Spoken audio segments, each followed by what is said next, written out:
Life in the Garden, brought to you by Nourish. Learning about nature together with your friends, Brandy Butternut and Jake. Jake? Jake? Jake. Jake Jalapeno.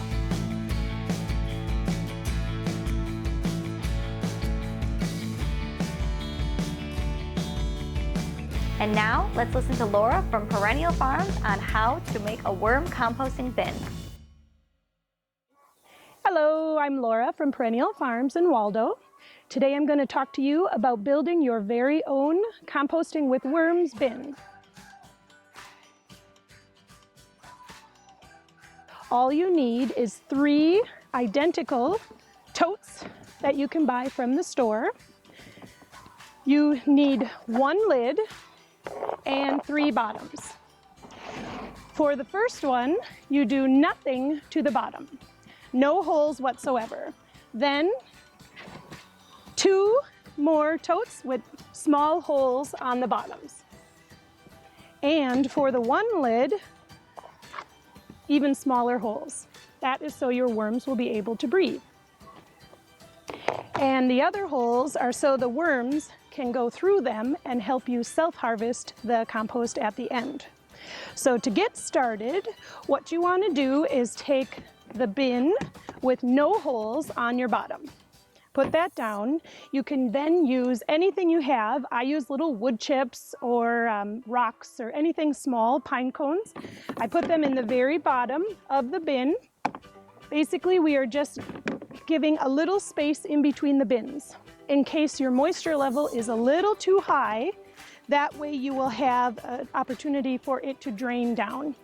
Next, one of the totes with holes in the bottom, and I used 40 holes in there, and then you put it right here.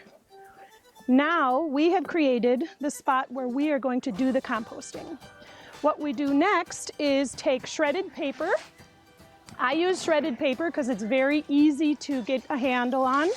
You could also use straw, so you fill it all the way up to the top.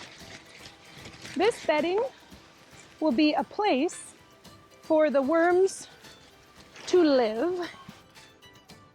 Worms are used to being in the soil, and the worms that we use are red wigglers for composting with worms. They're the most effective, and they really like to be in the top couple inches of the soil, and they like it to be very lofty and aerated soil.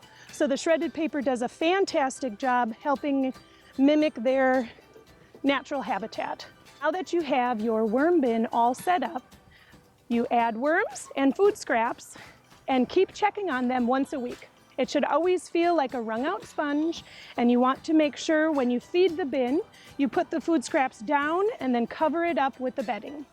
Fast forward about 6 months or so, then if you start seeing that there's a lot of worm poop in there, what you can do is add the next layer, again with about 40 holes on top.